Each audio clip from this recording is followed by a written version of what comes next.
Hi, this is Tiffani Cappello, and welcome back to my channel. So, have you ever struggled with negative, anxiety-producing, looping thoughts that just will not leave you alone?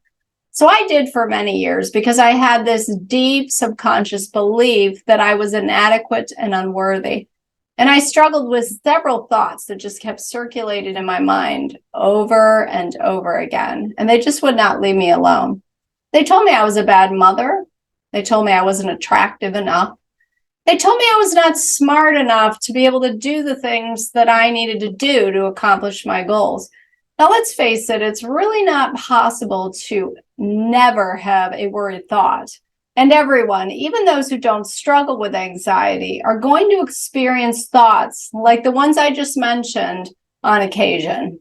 But what is not normal is when these thoughts just loop around in our minds, increasingly terrorizing us and draining us of the energy that we need to truly live our lives. Negative looping thoughts can take a perfectly normal day and absolutely ruin it, even if nothing is actually going wrong with that day.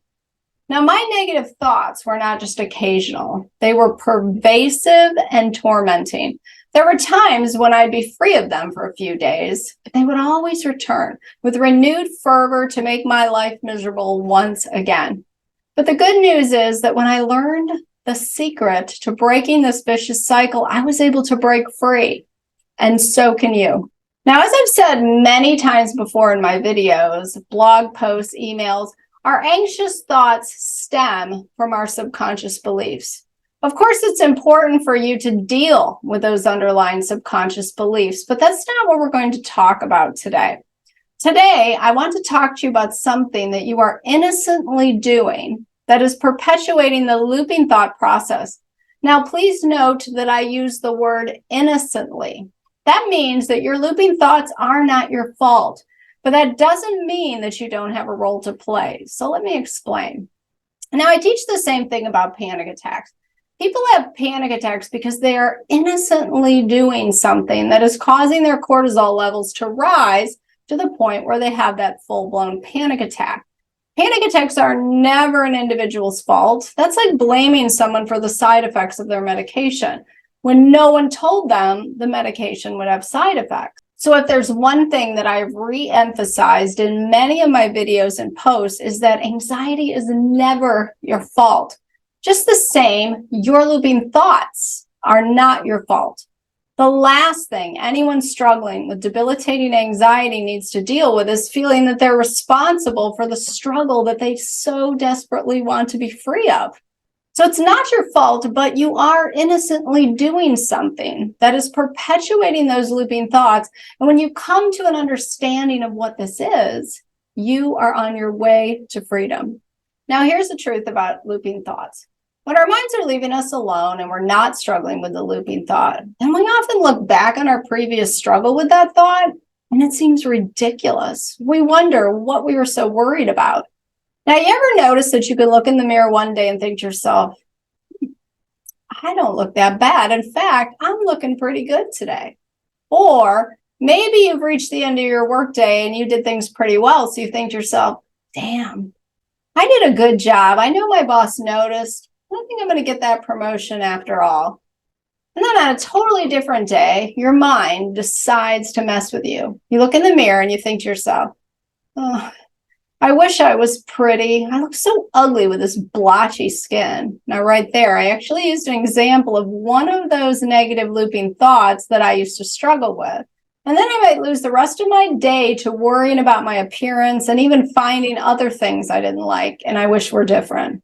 Now, when I first had that thought, if I had come to the conclusion that I didn't have to have perfect skin to still be attractive and lovable, it would have been dismissed from my mind and I would have went on with my day being so much happier. Or maybe someone on a given day has made an offhand comment about your performance at work, and then you start thinking, Bill is probably right. My ideas for this project, substandard, they just don't work. I never come up with good ideas. I'm just not smart enough to do this job, and pretty soon they're going to find out I'm going to be fired. Now, if you had these sort of thoughts and you just let them go, or you dismiss them as false, that would pretty much be the end of it. But that's not what we do. Instead, we make the one mistake that perpetuates the looping thought. Now, here's what we do. We begin to analyze the thought to see if it's true. We begin to obsess over the thought, analyzing it from all angles.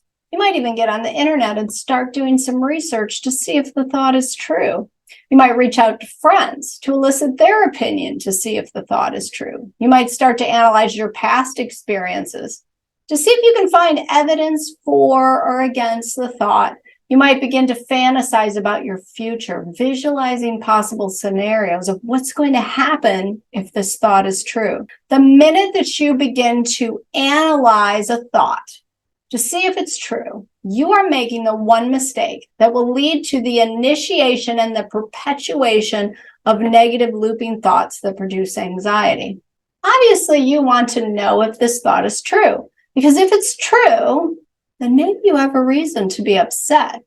But I want to provide you with a little bit of wisdom that will set you free. I want to suggest an entirely new way to think about your thoughts.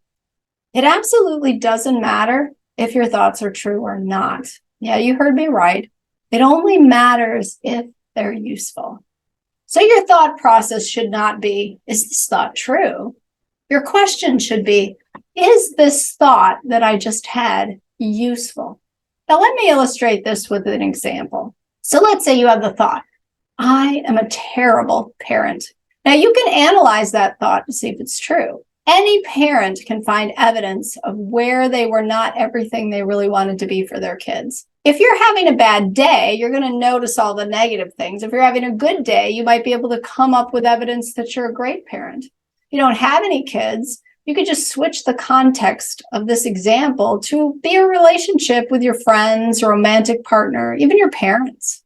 Do you actually become a better person by thinking about how terrible you are at something? Now, you might be thinking, well, certainly, Tiffani, I do, because when I realize how bad I am, then I'm motivated to become better.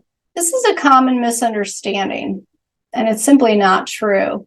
It is rare that criticizing someone and telling them how horrible they are is going to produce change in others. And it is rare that continual self-criticism and shame is going to produce change within you. Unfortunately, that's just not the way it works. Generally, when you are continually criticized, you begin to adopt the identity of inadequacy, whether that criticism comes from others or you're leveling it against yourself. Thinking about how terrible you are, how inadequate you are, how ugly you are, all these things that go through your mind if you struggle with negative and looping thoughts, it's just simply not helpful, not useful. Worrying that you are a failure or you are going to fail, not useful. If you don't believe me, just think back. Has beating yourself up ever created positive, lasting change? I'm not talking about temporary change. I'm talking about positive, lasting change in your life. Not likely. So let's backtrack a little bit. Let's say you get a negative thought. Now let's deal with it differently. Let's imagine you have the thought, I am just not smart enough to do such and such. You fill in the blank with whatever you think it might be, whatever you struggle with. I'm sure you can come up with an example because we've all had thoughts like that. Now, if you start going down the rabbit trail of, is this thought true? You'll actually begin the very mental analysis that causes that thought to continue to loop. What if instead you ask yourself, is this thought useful? The clear and resounding answer is no. Because even if you aren't currently smart enough to accomplish something you want to do, the thought is still not useful.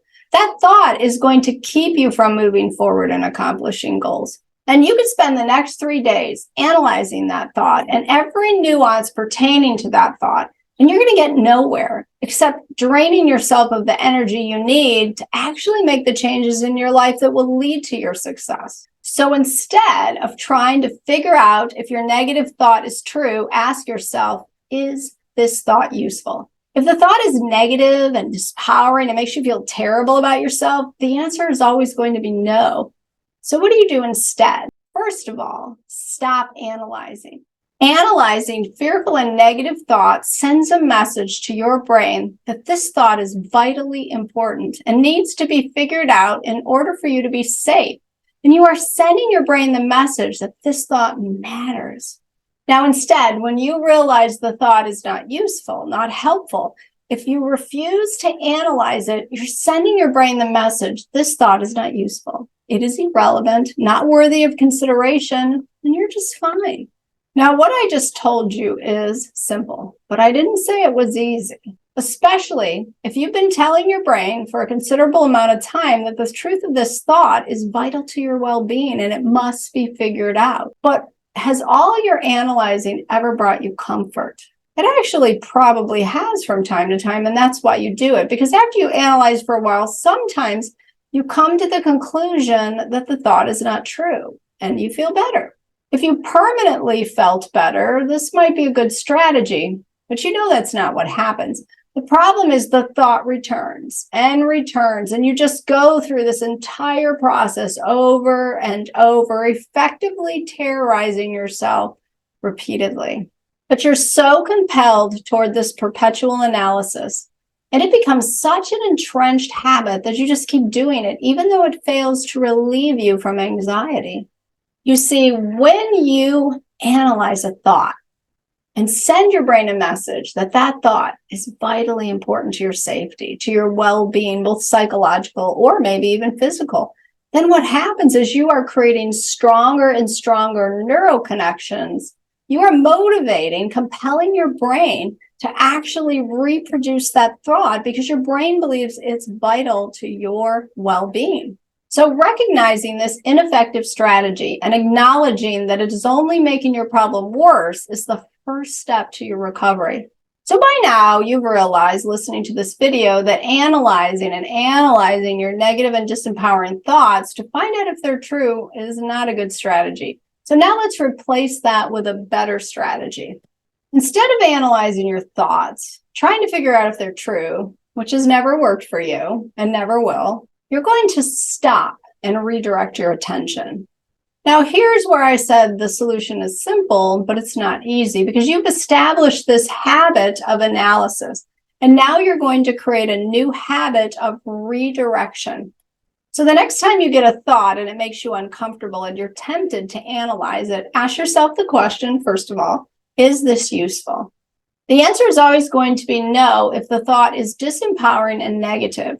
And now you are going to redirect your attention to something else. So you're not necessarily trying to come up with positive thoughts, although that doesn't really hurt you.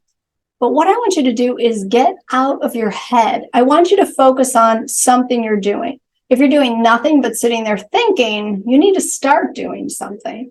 Even if you're just lying there, you can redirect your thoughts to think about something else. But here's how to make this work.